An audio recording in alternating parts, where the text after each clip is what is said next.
Welcome to Myers Metal Detectors, located in sunny Tampa, Florida, where we sell nothing but fun and adventures, treasure hunting gear, and anything you can imagine for metal detecting. Give us a call, 813-237-1939. Happy hunting and dig deeper. Live from sunny Florida, it's Treasure Talk. Well, welcome folks on Treasure Talk Facebook and YouTube and all the other channels we're on right now streaming. Welcome to another exciting edition to Treasure Talk. Yes, indeedy, it will be. I do believe it will be. And we're on lots of Facebook channels and Twitter. So we are out there about 8 or 9 different places, Philip. Yeah, we're owning the internet. And for those who are on Facebook, Jocelyn is over on Facebook, the Treasure Talk Facebook page. So she'll see your questions if you want to ask the guest tonight something. And of course, Jeff is hopefully following along on YouTube. And I've got the other Facebook pages. And the other Facebook pages, because it goes by so fast. So bear with us. If you have a question, just type it up and hopefully we'll get it asked. But it looks like you got the questions I sent, correct? Yes, I have a load of questions already for Bob, and it looks like we're going to have an exciting show, of course. And a lot of people don't know it, but I got my start in treasure hunting career digging bottles as a kid outside of out in Baltimore County, and that must be almost 60 years ago. As a kid, you were off. If it was 60 years ago, buddy, you were real small. Almost 60 years ago. So 50 some years ago, we'll say. Yeah, I gotta say, you're only 59. Oh yeah, I'm 59 forever. Yeah, that's right. But yes, that's how I got my start in treasure hunting, was digging bottles and looking for Indian artifacts. So that's how I got started, and then got a detector, and it was game on. So I guess, Jeff, we better get started, huh? Yeah, better go through this spiel. Okay, so today's show, of course, is brought to you by your friends at Myers Metal Detectors, where we sell fun and adventure. And the views, thoughts, and opinions expressed by the Treasure Talk guests and or members belong solely to the guest or members and not necessarily to Phil Myers, Jocelyn Myers, Myers Metal Detectors, or Jeff Monin.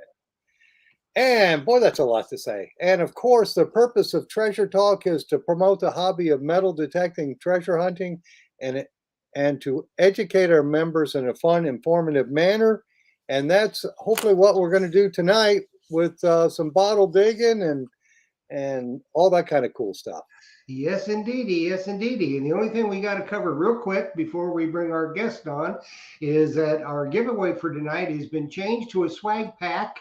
Yes. From Myers Metal Detectors. Fisher decided to pull their sponsorship of the show, so we took a pivot and we got you a real nice swag pack from Myers Metal Detectors. So, and I'm using those same names of everybody that entered, and so we will go from there. Plus, there's a big bonus when you win this swag pack. You can have your choice of a Treasure Talk, a Blue Spade Society, or a Treasure Tales coffee mug. You just got to tell me in the email which one you want, and I'll take care of that and send it to you. I have one of those right around here. I must have used it today, and it's not here on my desk. It's probably in the dishwasher. Yeah. No, she's sitting on the couch. She's sitting on the couch right now. So. No, when we remodeled the kitchen, I told her, let's get a dishwasher. And she said, no, that's my job. I don't want that. Okay. Well, Susan never said that. So yes, let's. So we did. So are we ready to bring? We are indeed. I think so, Philip. You're exactly right. So everybody, I think you're really going to enjoy this man tonight. He's very, very accomplished. As you know, on Treasure Talk and Treasure Tales, we are expanding the guests from all avenues of treasure hunting, and bottle digging and such is a fascinating part of treasure hunting. As Phil knows, he's done it, and a lot of you have done it. So we decided that we wanted to have this young man on. He's a local to Florida, and he finds some really, really cool stuff. He is a retired game warden, so there may be some stories there too.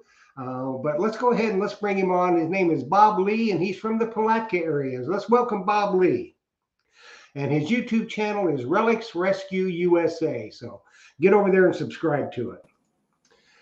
Good evening, Bob. Hey, hello, guys. I've been so looking forward to this. And hey, it's my privilege for you all to have me on. And hey, let's go with it. Awesome. We're going to get it done. And we've got loads of questions from people have emailed them to us. And during the live stream, we'll get questions too that Sure.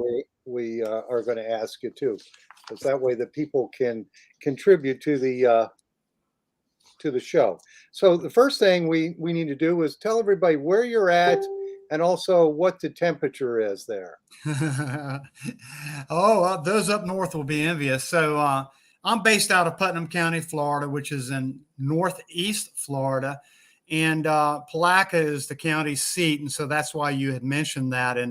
And actually do a lot of treasure hunting, you know, bottle digging and metal detecting, some metal detecting up in the Palatka area, and also out in the hinterlands, the more rural areas of Putnam County. And it's basically population 72,000, but it's really a rural county that's split in half by the St. Johns River. The St. Johns River is massive, 310 miles long. And as it gets nearer to Jacksonville, it can be up to 2 miles wide. But anyway, the outside temperature right now is about 65 degrees, cloudy, overcast, a little bit drippy. Yeah. Yeah, I've got about 54 here at my house. So, and I have to say this, Phil and Bob, we're going to do a shout out to Maria Reese. She's from Palatka. She has been a longtime member of Treasure Talk. She's been a fan of our shows, both Treasure Talk and Treasure Tales. And she helped me track down Bob. Well, she's with the Historical Society, correct? I don't know if she is or not. Yeah, she is. Detectorist. I know her because she invited me to come and put a bottle display on at an event they had at the Bronson Mulholland House here in Palatka, which is a very old historic home. And so anyway, it's my first time I got a chance to display the bottles. And I got to tell you, well, it was more than that, but we talked bottles for 4 hours with a whole bunch of folks. And so it was great fun. And Maria Reese is she's just a great friend. She's a lovely lady, and she is a super detectorist. So Maria, so this may be somebody different than one of. Yeah, so I think there's a friend of hers that's named Maria. Okay. Yeah, and she had also had it's not it's not a question, it's a comment. It says that is awesome. Can't wait for the show. So great.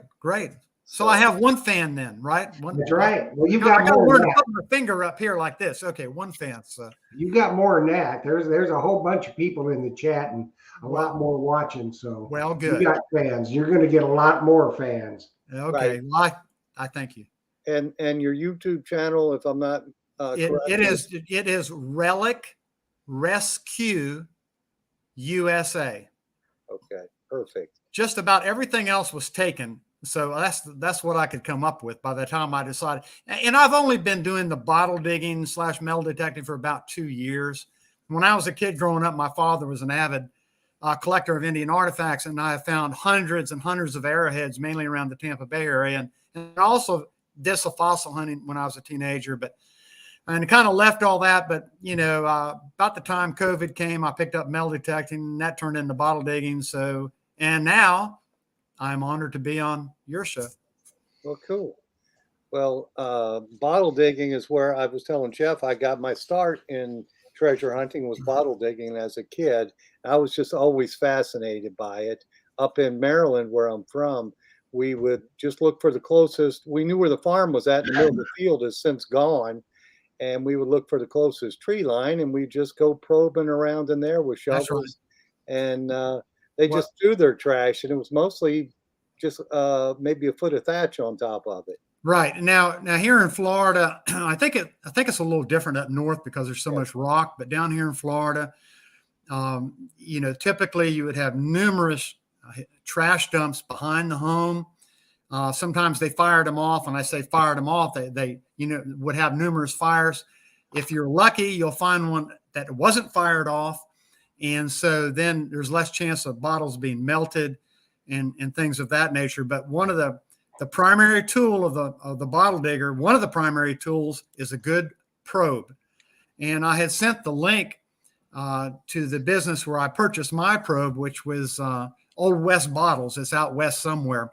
They make an extremely good spring steel probe with a carbide tip, a T handle that's welded on it, and it's in such a manner that it's a safe way to probe. If you do a probe yourself and make it, you have to be very careful how you construct that T handle, because you don't want the shaft to break and go up into your face or your chest where you're putting pressure on it, if you follow what I'm saying. So, but these guys out at Old West Bottles,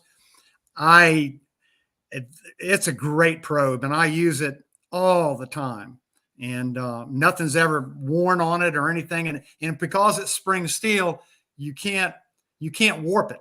It always goes back to its original shape. Yeah, mine is a homemade one. It's something I got from a friend, and I got a picture of it on the Facebook page. And they'll work too. You just got to be careful, though. You got to be careful and not put a lot of weight on it and whatnot. And I never do that anyway, because I'm pretty ginger with it, because I don't want to hit some bottles, because it's mostly, well, you said you dug in the Tampa Bay area. It's mostly sand. There's right. not a lot of rocks and stuff in it. So, well, anywhere in Florida, Florida's basically all sand. Now you get down in South Florida, far South Florida, you will encounter some lime rock down that way. But up where I'm at now in Northeast Florida, it's sand. If you're on high ground, it's going to be sand normally. Yeah. Now, what age of a home or home site are you looking for? So I mainly hunt, not all the time, but I mainly hunt with my buddy. His name is Chris Hollister, and we target. We try to find homes around 1900 or earlier, because we're going after bottles that are pre-machine made. Now that doesn't mean we're going to turn down a good machine made bottle, okay? Because there are some beauties out there, but that's kind of what we're targeting. So when we talk about pre-machine made bottles, the general year, the cutoff is around 1915.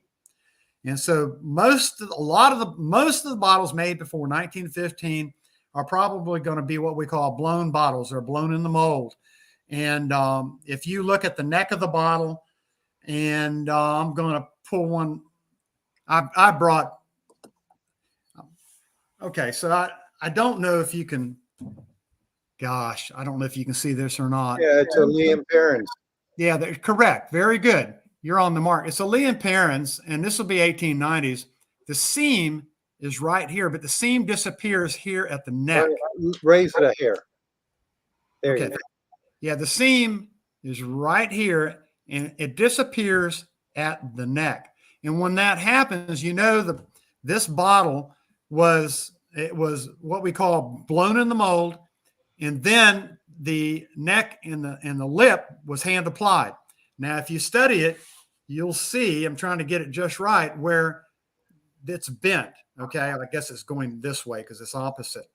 And interestingly, when we dug this bottle, the glass stopper, Liam Perrins, was just like that. It was inside. Now, originally, this glass, I'm trying to line it up right. This glass stopper would have had cork around it to help seal it. But of course, after 130, 40 years, the cork is, it's rotted away. So you're left with the glass stopper. But I think it's, I always think it's pretty neat. It's not too unusual to find this, but it's always neat when you find a glass stopper in the bottle. And the Liam Perrins, this is, the bottle itself is kind of skanky, but what makes it nice is it's a condiment bottle. But what makes this one nice is you have, it's hard for you all to see it because I'm looking, it has embossing or lettering vertically on the cylinder of the bottle and then along the shoulder of the bottle. And that's really neat because a lot of bottle collectors, they like a bottle that has lettering on it, and because that way you can date it. It helps tell the story of the bottle. And everybody knows, I think, is pretty well familiar with Liam Perrins Worcestershire sauce, which we call it, what's that there sauce? Okay, there you go. So there's an example, but when you study that seam, and I'm going to pull out another one here. Here's another bottle. Now this is a machine made bottle, and it's a nice bottle. And I don't think you're going to be able to, I'm trying to get it maybe to where you can, okay, right. I should have practiced this. You can, okay, right there. If you follow that seam with your eye, it goes up and over the lip. Right. Okay, that means it's a machine made bottle, but it's a poison. Poison bottle. This would have been rat poison and would have had arsenic in it. Now, one of the reasons you see these little knobs right here, and I wish I had known this, but one of my viewers on my YouTube channel commented and it educated me. The reason I had these little knobs on it was that if this was up in your cabinet mixed in with some other bottles and you reached for it blind, you would feel these knobs, you know that was the poison bottle, and to maybe put it down in case you thought it was a pill bottle. Right. Okay. And this bottle would have been made, I'm very confident to tell you, this was made between 1915 and 1929. And the reason I know that is if you look at the base, there's a diamond with an I in it. And that I stands for Illinois Glass. And Illinois Glass went into business in 1915, and in 1929, it merged with Owens Glass. And after that, they had a new maker's mark. So very confident, 1915, 1929, rat poison. It's a neat bottle. The other thing, it's really clean. Oh, yeah. You can tell that. And gosh, it's just in great shape. And I didn't see this. This came out when I was digging a shovel full of dirt. And when I'm throwing it on the spoil mound, Chris is often checking me, and he saw it tumble out. He said, whoa, you had a bottle there. And lo and behold, it turned out to be that rat poison. So that was neat. We got a question from YouTube from Rivendell Coins and Antiquities. Sure. They want to know, how often do you find stoneware bottles in Florida? We find broken ones often. So, oh gosh, I'm assuming you're talking about kind of like the Crocs and things like that. I would assume so, yes. Yeah, I have found a whole pile of broken Crocs. And we had one farmhouse we were digging. It dated back to 1900. This would have been very rural at the time. And we found a probably more like a half a gallon beer crock, where it was only broken in one spot, and that was where it was broken at the neck. And it glued back together. Great, beautiful crock. And it had a name inscribed it. And one of the commenters to my YouTube, when he saw it, he said that was from New York, and he dated it 1850s, 1870s. I don't have it here. The homeowner ended up with that one. I was happy to give it to her. She wanted to have it. But like I was telling you, Jeff, earlier, some of these bottles do go back to the homeowner, but thankfully I am videoing. I'm on TikTok as well as YouTube, same name, Relic Rescue USA. And so, in other words, it's documented. It's kind of like catch and release bass fishing, right? You catch your big bass, you photograph it, and then boop, chunk it back in the water. Well, okay, we found the bottle, but the homeowner got it. You gotta work with the folks that give you the permission. This is always a tightrope you're walking. Yes. Hey, we had a question on Facebook from Daniel Nelson. He's asking on that Liam Parent's bottle, when did they stop making the glass bottle stoppers like that one? That's a good question. I'm thinking it's about the time that the bottles went to automatic machine made, around 1915. That's what I'm thinking. Makes sense. I don't know that for a fact. And that 1915 date, that's not a hard rule. They were actually making bottles by automatic machines probably a few years prior to that, but not in the capacity or the volume that began in 1915. I had mentioned Owens Glass also began in 1915, and they have a distinctive maker's mark, what we call the boxed O. It's just a square box with an O in it. When you see that, that bottle is also made between 1915 and 1929. And then Owens and Illinois Glass were two of your big glass makers. There's a whole pile of them, but at least in this part of Florida, we run into them or bottles made by those two companies often. What is the bottom of this bottle says WT Company. It's Whitehall and Tatum. Oh, we knew it. Okay. That's Whitehall and Tatum. They were Quakers, and they did not believe in having any alcohol spirits put in their bottle. If that, I didn't. It should be WT and Company. I think is that what it says? Yeah, WT Company. Okay, that's Whitehall and Tatum. So you probably got a medicine there or Malcolm Magnesia. It's a Maximo Diaz, Ybor City. Oh, Ybor City. Yeah, Florida. Whoa, that's a nice bottle right there. Look at that. That's a beautiful bottle. Where did you find that? I found it in Ybor City. No. Oh, okay. You are from. That's right. I forget. You're from Tampa. That is. I'm envious. Now let me, buddy. That's a nice bottle, but that's a druggist bottle. Yes. Okay. And it was a pharmacist. Right, but Whitehall and Tatum, like I said, there were two brothers, and they were Quakers, and I found quite a few bottles with that stamp in the base. But it's my understanding they did not want their bottles used, for alcoholic spirits and things like that. Right. Yeah, that one came. Actually, I didn't dig that one myself.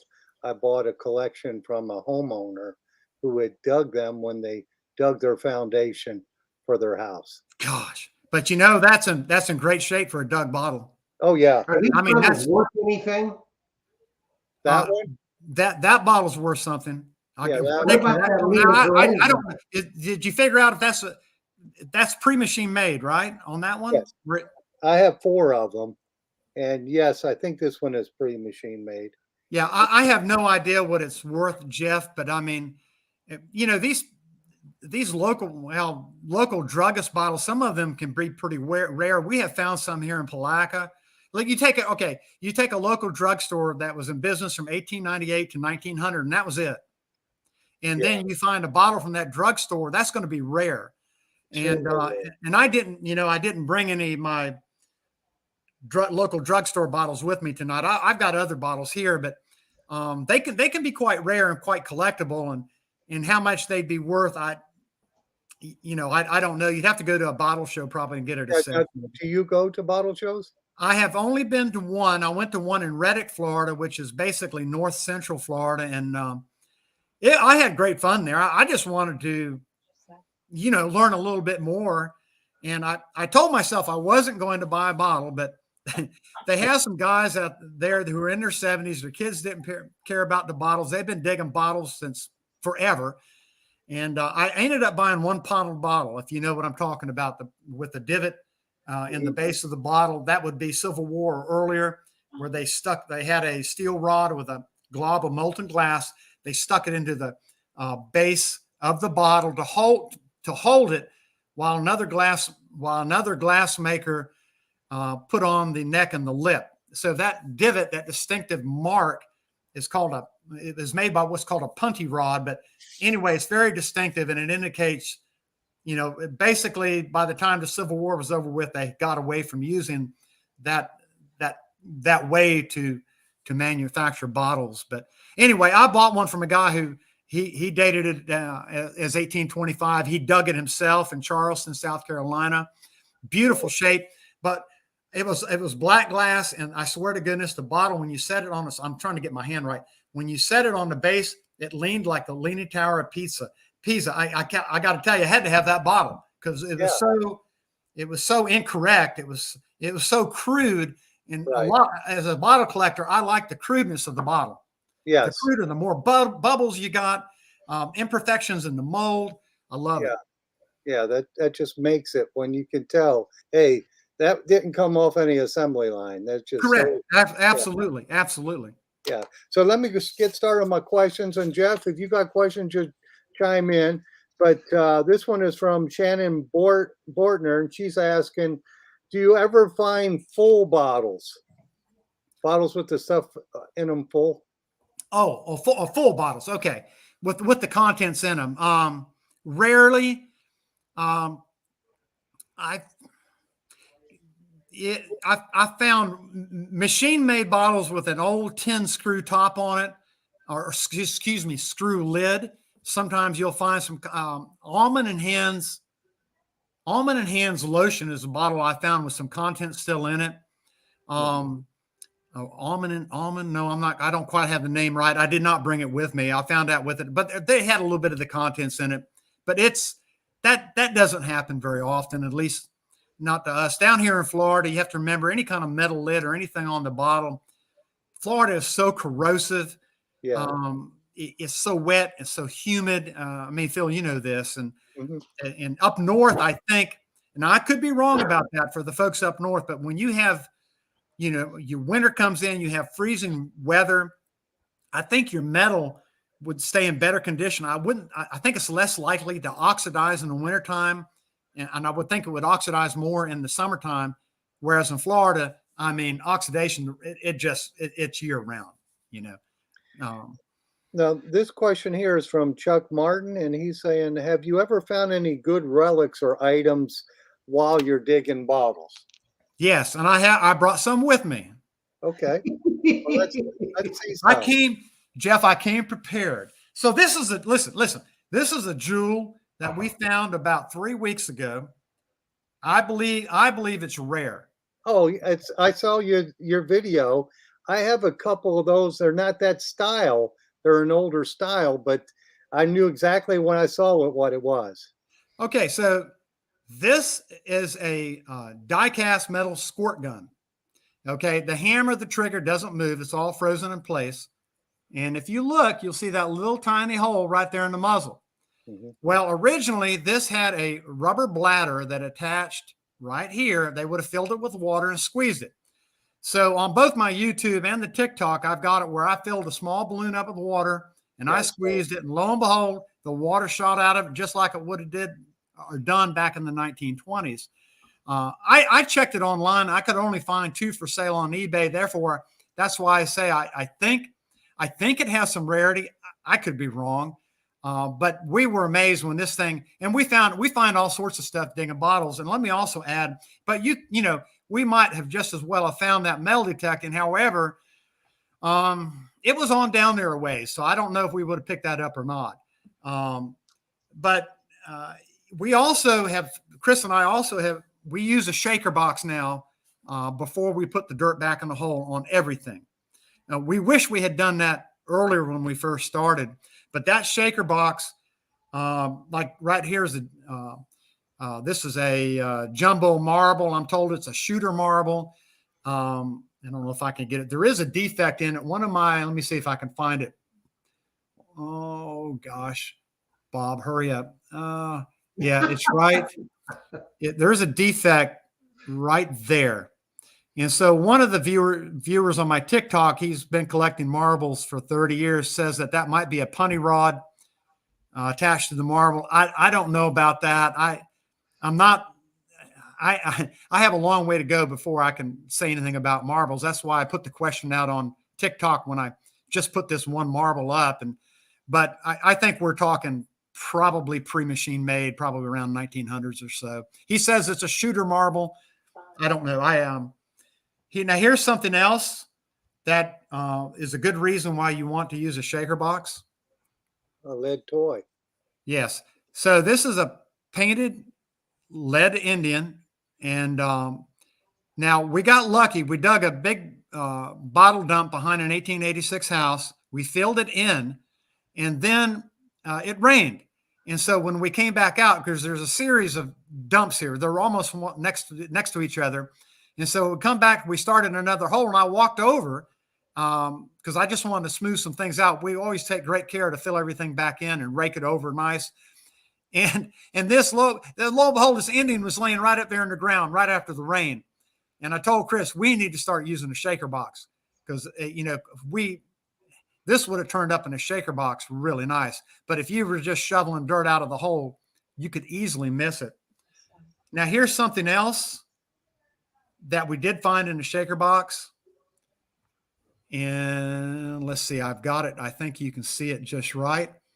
Now, you look at this, you might not think it was much, but this is a brass dust corner.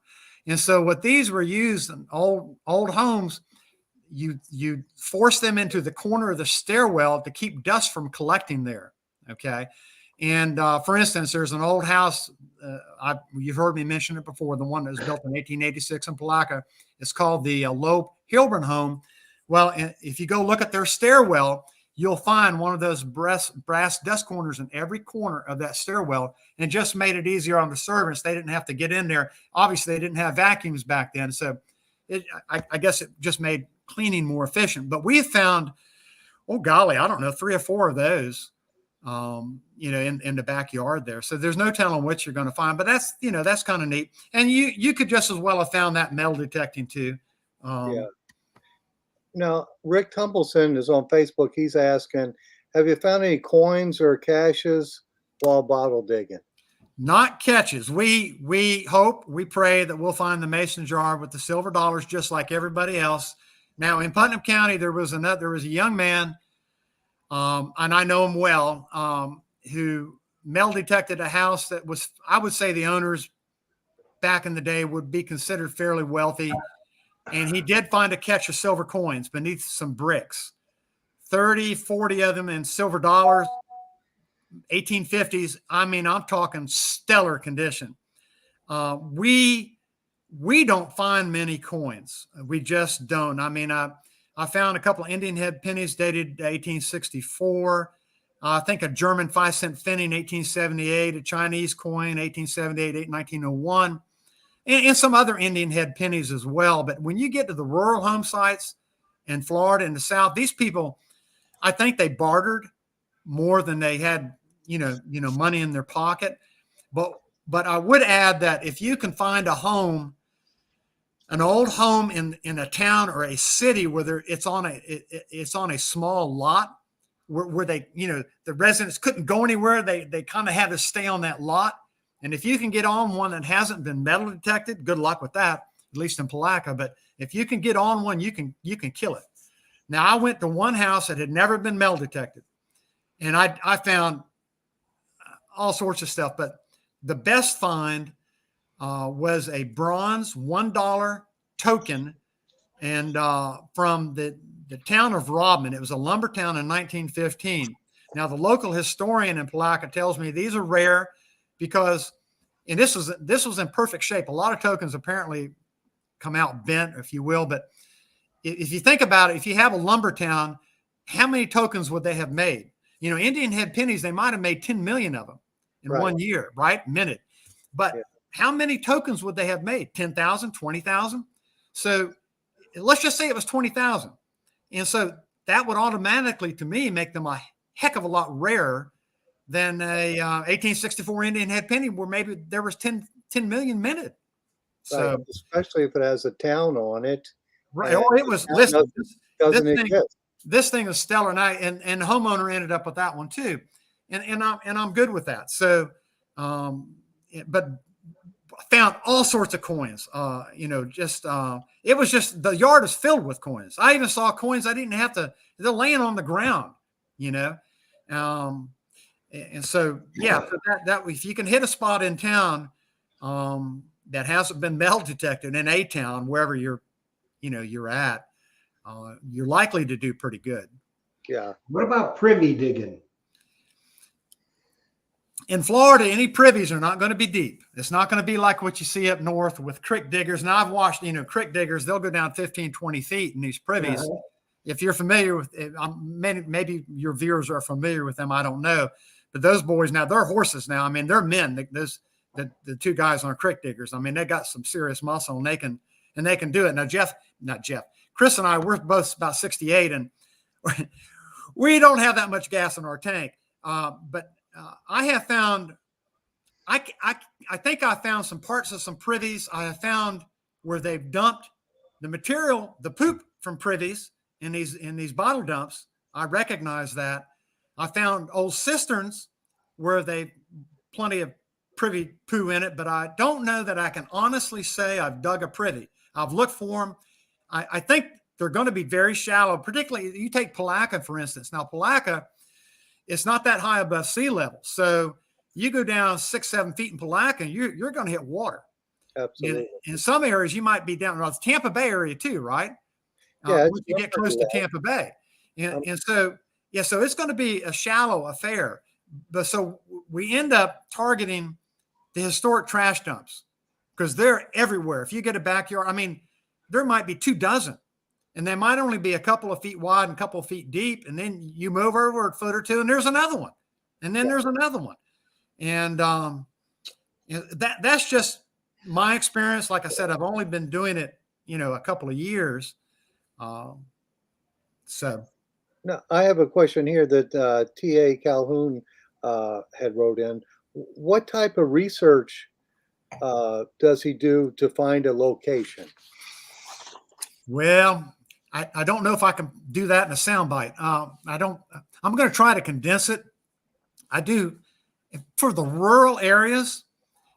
All right, let's take any town. You go to the historic district, you drive around, you see old houses. Well, you could go up and just knock on the door. That's what a lot of people do, particularly to metal detect. Metal detecting is not as invasive as digging for bottles. When you dig for bottles, you're digging a hole. And so it's a real tightrope with the homeowner. You might want to go in metal detecting first and then ask them, hey, can I probe, see if you got any bottle dumps? And if you find one, hey, can I dig a test hole? You can come out and watch. Well, and just now, I'll share this with you, and I'll get back to the question about historical research. My buddy Chris lives in the North Historic District of Palatka. He walks his dogs morning and evening. He's chatting with all the neighbors. I've been in this area since 1977 too, and I know a lot of people because of my past career as a game warden, a supervisor. And so now, not all the people I met are enamored with me, and so that has cost me a permission or two as well. I have found out. On the other hand, they like me. So it's a toss-up. Now, back to the research. And I think you'll find this on any state. I like to go to the old topographic maps. And in this area of North Florida, there was a surveyor who went through in 1912, and he did not survey every county in Florida, unfortunately. He probably did 20 to 25 counties. And remarkably, these surveys rest with the University of Texas. And if you go on the University of Texas site and put in topo maps for Florida, and you want to come up with the ones for 1912. Now, what's nice about these particular topographic maps is when you look at it, there's a little tiny black pinhead dot that represents every home site. And this guy was spot on. And so then once I see a home site that I think maybe I can find that hasn't been, developed or paved over or whatever, then I'll try to marry that up with today's property appraiser maps. I'll go to the aerial and I'll look for terrain features. Like, let's just say on the 1912 topo map, I see 2 ponds, and this home site's between the 2 ponds. I'll go to the property appraiser's map in that area, and if I can find those 2 ponds and I narrow it down, then I go to the parcel and I'll see if I know the person. Now, this situation I'm describing actually happened. It was 10 acres, and I knew the owner of the property, not real well, but I knew her. So I emailed her. She said, sure, I want to go out with you. It was an 1885 home site. When we finally found it, I nailed it within 100 feet. We didn't walk around for more than 30 minutes before we found it. But it had been dug up. The whole home site had been excavated, and there was a berm around it. And the more I looked, the more I think it was dug up for the bricks, because I found a bunch of chipped mortar. I think they somebody dug it up to repurpose the bricks, I think. But I didn't really find that much there. And I worked it pretty hard, but I did find my first bottle there. I was metal detecting, and I should have brought it, but I didn't. But to make this story, to kind of condense it, I was metal detecting away from the home site, and I got a hit. And I'm using a Mine Lab 800, and it's clear and repeatable, left and right. It's in the 25 range, so I dig a foot. It's very soft sand, beautiful. I dig 18 inches, and then I hit 2 feet. Now I'm finding rusted cans, and so I start pulling out these cans. And about that time, I'm thinking I didn't really care at all about bottles, but I thought, well, maybe there's a bottle here. And about that time, this doggone bottle fell out in my hand from the sidewalk. God is my witness.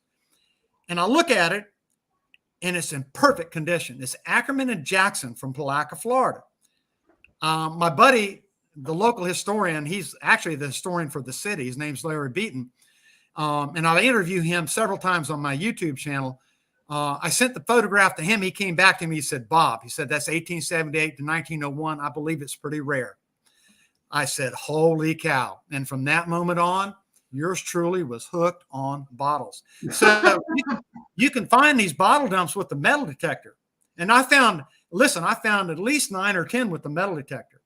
And some of them, with that Mine Lab 800, if there's heavy metal in the ground, when I'm talking heavy metal, I'm talking condensed food cans, all kind of, rusted together in a clump, or a piece of metal down there from a cast iron stove within that pit, it'll go 3 feet. I've done it numerous times, and with a Mine Lab 800, 3 feet, easy, done it.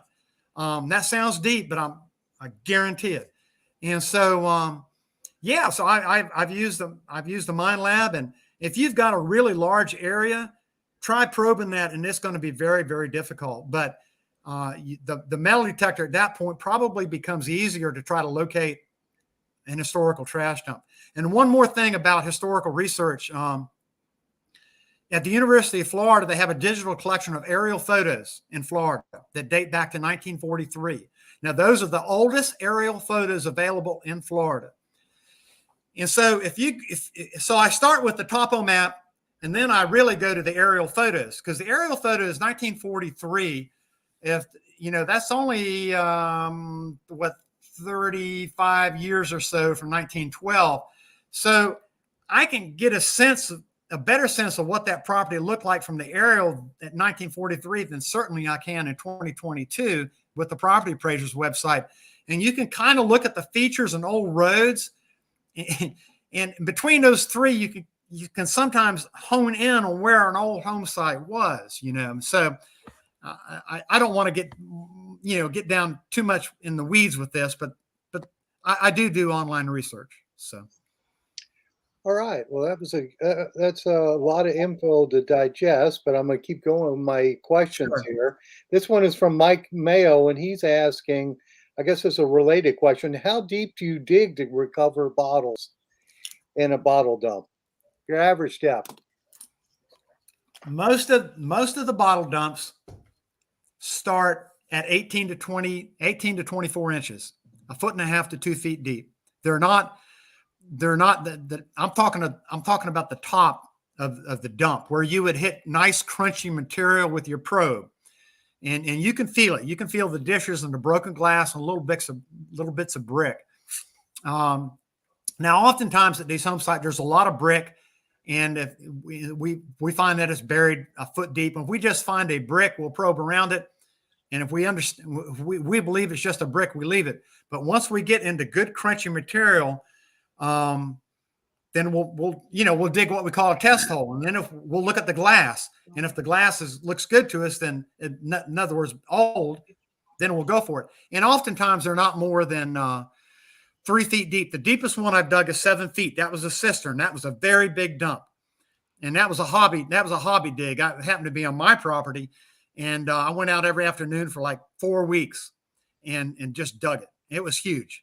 And came up with all sorts of stuff. But that was before I started doing any filming. Yeah. Now you said it was 7 foot deep. Yes, that was actually an old cistern. Had a hard mortar bottom on it. The sides were mortared, kind of like at a slant. Had lime mortar, and I've seen this construction before. And then I guess the cistern fell out of use, and they used it for a dump. And I found hutches in it. Phil, you're familiar with hutches, and this is one of the bottles that came out of that dump. Now, in the world of bottle collecting, this is a very collectible bottle. It's called a blob top. It's affectionately called, I'm trying to line it up right. I need practice. And this was a soda water made in Palaca, Florida. The patented stopper is still in it. I've never cleaned the bottle. Yeah. And this was made by Hutchison Glass. Hutchison Glass made these bottles between 1880 and 1910. That stopper extended when it was full of carbonated water. It extended up, and when you depressed it, it made that distinctive pop. Thereby, we came supposedly the name soda pop. That's what. Yeah. That's how we come by it. Yeah. Well, I want to find a couple of Cokes like that. Yeah, yeah, and you might. I've not ever found Coke in a Hutch bottle. That's what I'm looking for. I don't know if they. I don't know. I've never Yeah, found one. Yeah, there are, but if you want to buy one, you're going to pay Some pretty good money for it. Yes. Yeah. I found the straight sided Cokes, which I think you might have found some of those on. We did it at one dump, and we found some square Cokes. Or they call them also a star. I didn't bring that one with me. That was fairly recently. We found some, and the square Coke, the bottle was a beautiful bottle, a clean bottle. And when I put that up on TikTok, they went nuts. Those people went nuts over that. So I don't know. They people seem to like it. Yeah. Yeah, I like the soda bottles. I think some of the ones from the 20s are pretty cool. They are. They are. Yeah. So anytime you get into Cokes or Orange Crush or knee highs, I mean, we found one Art Deco knee high. Yeah, I saw that video. That's a cool looking bottle. Yeah, that was a first for us. So yeah, those are cool. Well, it looks like we're doing a drawing, right, Jeff? Yeah, we are. It's giveaway time, and we had a whole bunch of people. We had about 300 or so entries for this, and like I said, we changed the giveaway, and it's a nice swag pack from Myers, and your choice of a Treasure Talk mug, a Blue Spade Society mug, or a Treasure Tales mug. You just have to let me know in the email which one that you would like, and we'll get it out to you. So what you had to do is enter on Facebook and or YouTube with the phrase, I want to be stealthy like the Stealth Diggers. And I've got the names drawn. So the way we do this is you have to be a member of Treasure Talk YouTube or Facebook. And you will have 3 minutes to text or Facebook Messenger to Phil or myself. Our phone numbers are going along the bottom of the screen there. 3 minutes after your name is called with your name, and then you are here. And then in order to get your gifts and your prizes, you must email all your info, your name, address, phone number, and what kind of mug that you want to treasuretalkshow@gmail.com, and we'll get it out to you. So get your fingers ready, because at 7:51, we're going to go on to another name. So Chief Digger, if you are in the house, you have won a swag pack and a cup. So text or Facebook Messenger, Phil or myself. Absolutely. And I was just showing everybody a bottle I got. I guess it's this past weekend was the bottle show here in Tampa. Beautiful. It used to be in Bradenton, but they they stopped doing it during COVID, but they moved it up to Tampa. And I did not dig this, but that's a cool bottle, isn't it? Oh, that's a cool bottle. That set you back a little bit, didn't it? Yeah, a little bit. We won't talk about that. Mm-hmm. My wife is sitting here. And then I also found this one. Oh, wow. That's a beautiful bottle, isn't it? That's nice. That's got good color in it. And it's got the, I guess it's Vandenberg Case Gin. Yeah, that's a nice bottle. And it's amazing with bottles, it's color and location. And I wish I dug that, but I did not. I got that at the show. But I just have always loved bottles. Like I said, since I was a kid, I was always fascinated by them. And here's another one. Oh, wow. I don't know if you can see that or not. That's nice. Very nice. Nice cobalt. It says Key West, Florida on it. Oh, and that's a keeper. Yeah, my wife's family is from Key West. And this is Dr. J.R. de Aroma, La Central Pharmacy, or if I can read it, I think it's La Central Pharmacy. But, color has a lot to do with the price, because you can get the clear ones for, I know Tampa bottles like the Maximo Diaz, you can get them for next to nothing. Correct. But if it's blue, then they want to put $100 on it. Or citrine. Yeah, different colors. Citrine is We found I didn't bring it with me, but we found a mineral spring water that was citrine from Budapest, Hungary, 1890. And it was kind of the same color, almost the same color as that gin bottle, but it's pretty collectible as well. So Yeah. Yeah. So towns, I'm looking like Tampa was, West Tampa was a city. I think they were annexed in the 1920s. So I'm always looking for a West Tampa bottle, yeah, something yeah. on it, because that would make that bottle worth a lot. Well, But you've got a lot more area to prospect there in Tampa because there's a lot of folks living there and a lot of old home sites. So right, I live in central Tampa or Seminole Heights. yeah, I was raised in Lutz. Oh, okay, cool. Mhm. Which is for the folks watching, it's 13 miles north of Tampa, but basically now it's just turned into a suburb of Tampa. Yes, Yeah, I think that's probably the best way to put it. yeah, and I have gotten a lot of areas to hunt in my area here in Seminole Heights because now they're ripping out all the bungalows and putting, Excellent. 2 and 3 story homes in, and I just asked the builders if I can metal detect it. So Yeah, yeah. So that's a good way to do it. absolutely. So let me keep going with my questions. Jeff, you just jump in whenever you need to. Well, we have our winner, Chief Digger. He replied, so he is the winner. Awesome. Oh, that was fast. Yeah. It's not that quick, but that's great. All right, so let me keep going on my list. What's the largest bottle found, and what's your strangest bottle found? And this is I think from Facebook, from Tom Becker. Yeah. So that's a good question. We find broken big bottles, but rarely. A lot of times, it's my belief that the bigger bottles are broken intentionally to make more room. They take up too much volume. And the same thing with these Crocs. They're busting them up, and so the smaller bottles tend to survive. The biggest bottle we found was the one from that dump we saw us dig the Cokes. That was a Benedictine wine, and it had the horseshoe embossed on it. That was a herbal liqueur, really nice, pretty bottle. So that would be, how big would that be? I don't know, a quart, like a full quart maybe, or 4 feet. Anyway, I don't know. It was maybe a foot high, but it was pretty wide. It was a nice bottle, but that's the largest. Most of the big ones are broken. Yeah, when I was with the St. Petersburg Anti-Bottle Collector Club years ago, they had a trench dump in Ybor. They got permission to hunt it. They peeled back the parking lot, and it just was a trench dump. You just start digging, and some of the guys were digging. I think it was buffalo water, Oh, or really? lithia buffalo water, and those bottles were at least a gallon or a gallon and a half, and they were pretty cool. Yeah.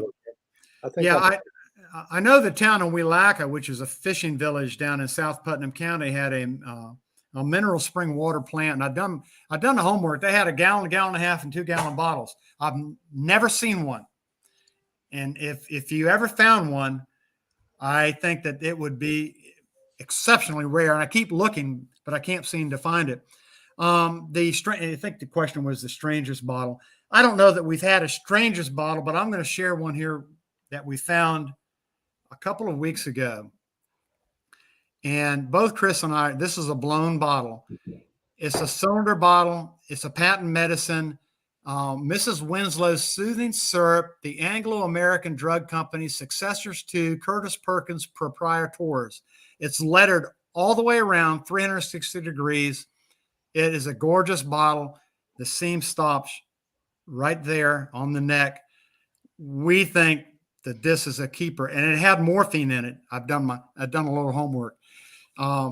This is a really good bottle, and it was kind of mixed in with some other plain bottles we were just throwing away, what we call slicks. They just plain condiment bottles, and all of a sudden this jewel pops out, and yeah, that's a nice one. When you get the lettering all the way around, the bottle. Now I got another bottle here. It's hard to find one whole. Phil, you may recognize it. Okay, so these are obviously, because of its long, slender shape, it's going to be delicate. It's a Hock wine. That's Hock from Germany. and it would have been bottled as a Riesling. And for those who are not familiar with wines, that would be a white wine with a high quality white wine with fruity flavors. And so, yeah, we found 2 or 3 broken of these, and then we got lucky and found this one whole. And this came from an 1886 home site, and there's no seam in it, so it's probably put it in a turn mold to erase the seams to make it more aesthetically pleasing to the eye. That's my guess. But yeah, this is a nice one. And so, Phil, when I went to the bottle show that I was talking about, I didn't know it, but these Hawk wines are 2.5 feet tall. Some of them, I mean, they're enormous. There's one guy, I was stunned. I didn't know that they were that large. But now, would that bottle have had a paper label on it? it may have. Probably did. Probably did. Yes. I've never seen one with the label, but I would imagine would have had to have something on it. Yeah. Yeah, because you see the ones with the embossing. When you have that no slick like that, Correct. It would have put a real fancy. But the color on that one's really nice. I just like it for the shape, and we fought hard to find one that was whole because, oh gosh, they just kept turning up broken. Mm-hmm. Oh yeah, that's a cool bottle. We've had a couple of questions off of YouTube from out on the West Coast. They would like to know, Bob, if they email you a picture of a bottle, could you help them identify it? I'll do my best. I've only been doing it for 2 years, but yeah, sure. I'll take a crack at it. Yes. And, best way to get the, well, you can send them. Can you send them my email address? Yeah. I'll post everything on the, yeah. That'll be cool. Absolutely. That'll work out fine. And, I know there's one question you're going to ask me. I want to show you, I know we've been talking about bottles, but I would like to show you my best metal detecting find, if that would be okay. Go right ahead. Go right ahead. Okay, here we go.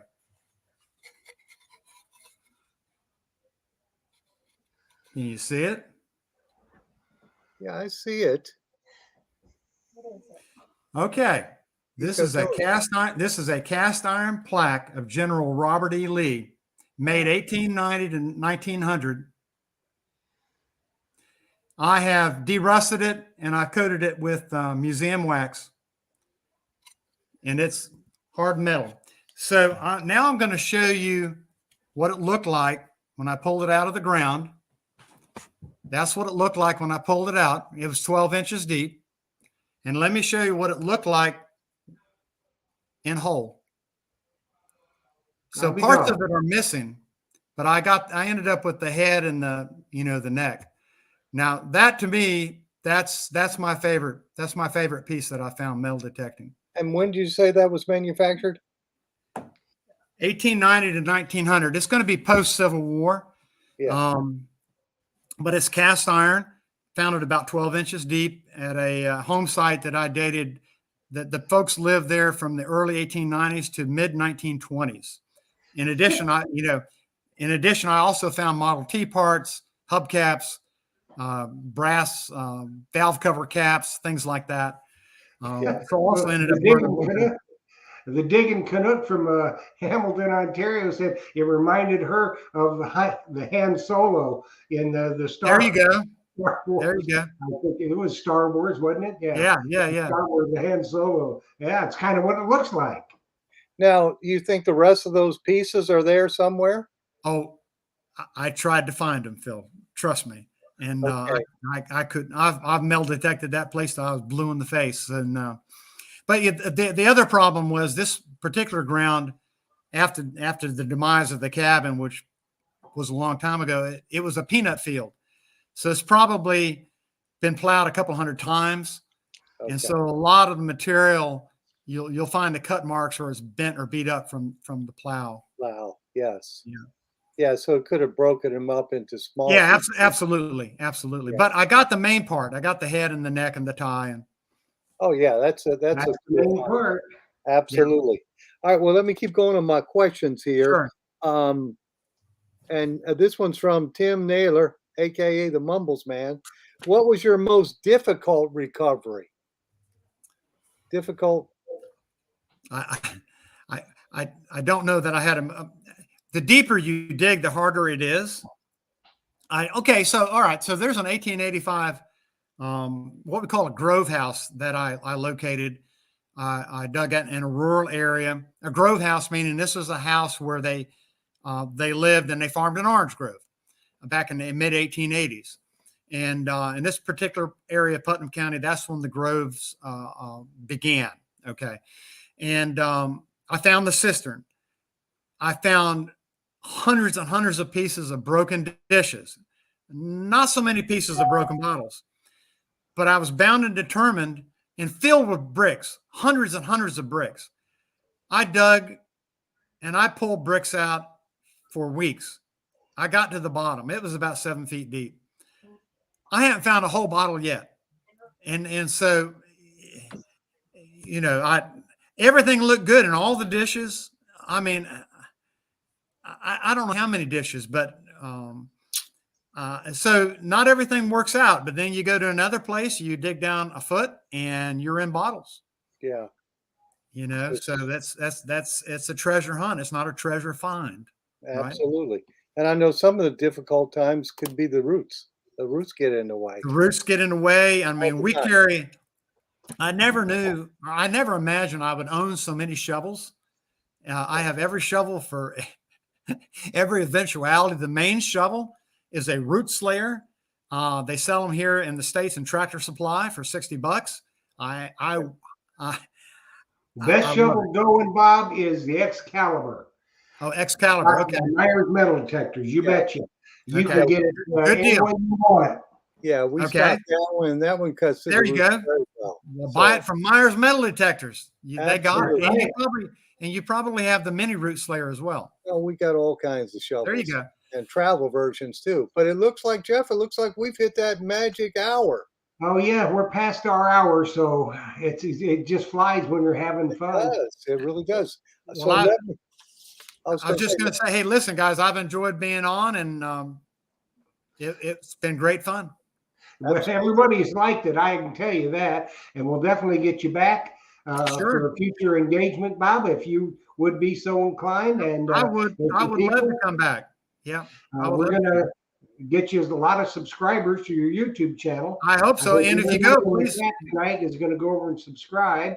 Great. And we'll get you. Some people want to send you some emails with you can help them out to identify some bottles. So that'll be fine. And also, I'm on TikTok. Same name, Relic Rescue USA. And I don't do the music. I narrate my finds on TikTok, 30 to 60 seconds. I don't do the music. So anyway. Well, thank you, Bob, for coming on here and educating our members and helping us with the Treasure Talk show. And thank you, Jocelyn, for helping me. And thank you, Jeff. And thank you, members, because I think we have over 5,000 or we're real close to 5,000 on Facebook. No, we're over 5,000, but Facebook's counters broke. Oh, okay. I only had to send them 4 or 5. Well, you blew it off them charts then. Yeah. Yeah. And we got a bunch on YouTube too. So with that, I'll leave to you, Jeff. Well, Bob, I want to say thanks to you for coming on with us tonight and want everybody to check us out on Thursday night for Treasure Tales, 8 o'clock Eastern Standard Time, where our guest this week is going to be Green Mountain Metal Detecting. So that is going to be a biggie. So make sure you tune in and come in and meet Brad, and we'll chat with Brad for an hour at Green Mountain Metal Detecting. So we're going to say goodnight to everybody. We thank you. Congrats to Chief Digger, the winner of our prize tonight. He just got to send an email with all his information. Bob, I'll get your stuff posted on the page so people can find you and send you some emails. And I'll get up with you to get you rescheduled for another appearance. And everybody, happy hunting and dig deeper. Good night, everybody. See you guys. Bye-bye.